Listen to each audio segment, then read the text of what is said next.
All right, let's talk about the flat tummy request. I hear it in clinic all the time, and I'm going to be honest with you. Most people think the tummy is an ab problem, but what's sitting out front is usually a fat problem, subcutaneous fat, a visceral fat problem, the deeper organ hugging fat, a posture bracing problem, how your core holds you up, and sometimes even a bloating inflammation problem, gut plus stress plus sleep. So no, this is not an exercise-only miracle video, but exercise absolutely belongs on the list because it changes your hormones, your insulin sensitivity, your stress chemistry, your muscle mass, and how your body handles energy. And if you're new here, hi, I'm Dr. Tony Hampton, board certified in family medicine and obesity medicine with a master's in nutrition and functional medicine. I live in the land of root causes, not just symptom whack-a-mole. Now here's the promise. We're going to give you the best tummy flattening exercises, not just what to do, but why they work. And then I'm going to give you a realistic starter plan that doesn't require you to move into the gym and pay rent. Quick reality check. Before we begin, you cannot spot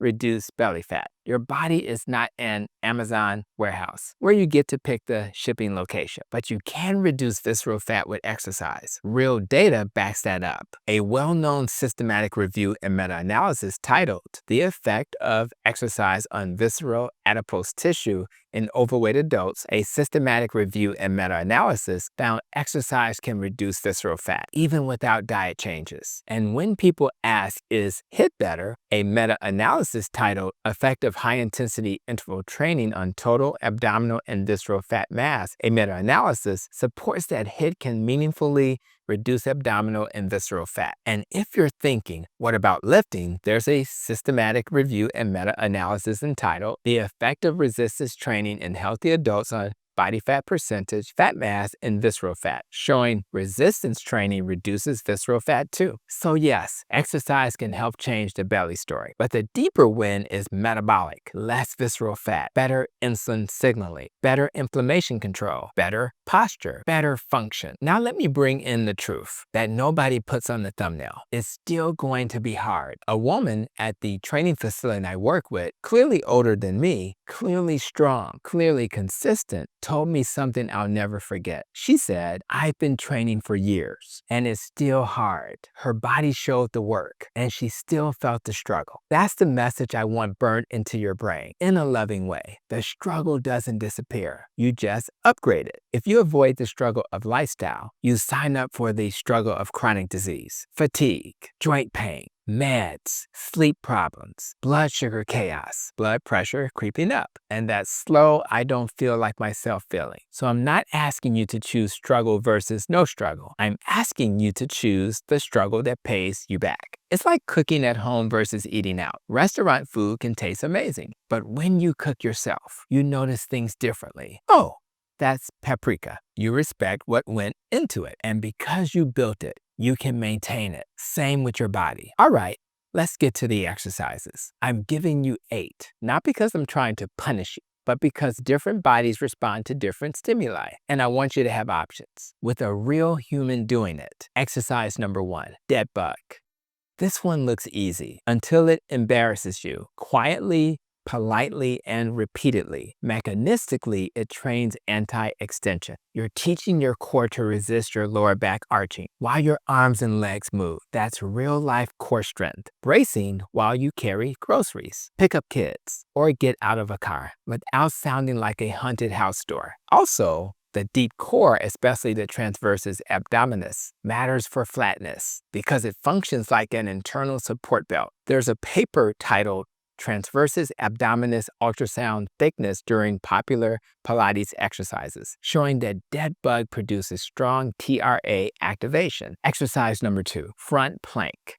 Planks don't burn belly fat directly. They build the brace. Think of your core like a soda can. If it's dented, everything feels unstable. The plank teaches your nervous system to create tension through the abdominal wall, glutes, and the lats, so your spine stays supported. Mechanistically, anti-extension plus improved trunk stiffness equals better force transfer equals safer movement patterns. Exercise number 3, side plank.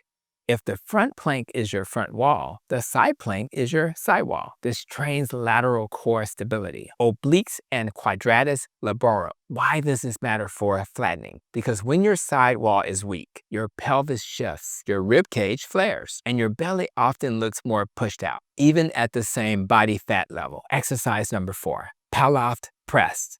This is one of my favorites because it trains anti-rotation, your core resisting twisting. Life is rotation, reaching, turning, carrying. When your core can't resist rotation, your back takes the hit. This teaches the abs to do their job while the arms move. Exercise number 5, farmer carry. This is the most underrated ab exercise on earth. Carry heavy weights and walk like you're late for a meeting. Mechanistically, carries force whole body tension, grip, lats, diaphragm, pelvic floor, abdominal wall, glutes. Bonus, it raises your heart rate without you doing burpees and questioning your life choices. Number 6, squat or sit to stand. If you want a flatter tummy, you need more than abs. You need a bigger metabolic engine. Squats train large muscle groups, increase energy demand, improve insulin sensitivity, and build muscle that makes fat loss easier to maintain. Again, resistance training has been shown to reduce visceral fat. All right, for beginners, start with a chair sit to stand. Own the movement before you add load. Exercise number 7, hip hinge Romanian deadlift. This trains the posterior chair, hamstrings, and glutes, plus core bracing. Mechanistically, hinge patterns teach your body to move from the hips instead of the lower back. When your glutes wake up, your pelvis position improves, your spine is happier, and your belly often appears less protruded because alignment improves. And yes, strong glutes are basically a public service. Exercise number 8, incline mountain climbers or slow climbers. This gives you controlled core challenge plus conditioning. It's not just cardio. Mechanistically, it blends anti-extension core control with movement, training the core while your limbs move, similar to real life. Slow equals stability drill. Fast equals metabolic conditioning. Now, how do you start? Without doing 8 exercises collapsing and then calling the couch your personal trainer. Here's the beginner plan I'd actually want you to follow. 3 days per week, about 20 to 25 minutes. Day A, core plus stability. Dead bug, 2 sets of 6 to 12 reps per side. Slow. Front plank, 2 sets of 15 to 30 seconds. Palloft press, 2 sets of 8 to 12 reps per side. Day B, strength plus metabolic. Squat or sit to stand, 2 to 3 sets of 8 to 12. Hip hinge, RDL, 2 to 3 sets of 8 to 12. Farmer carry, 3 walks of 20 to 40 seconds. Day C, core plus conditioning. Side plank, 2 sets of 15 to 30 seconds per side. Incline slow mountain climbers, 3 rounds of 20 to 40 seconds. Optional, light farmer carry for bonus points. Progression rules. This is where people win. Weeks 1 through 2, stay conservative, learn your form. Weeks 3 to 4, add 5 to 10 seconds to planks, carries, or 2 reps. After that, add load slowly, not ego. And if you're thinking, Dr. Hampton, how soon will my belly flatten? Here's the real answer. You might feel tighter and stand taller in 2 to 4 weeks because of improved bracing and posture. But visible fat changes depend on the full nest picture: nutrition, movement, stress, sleep,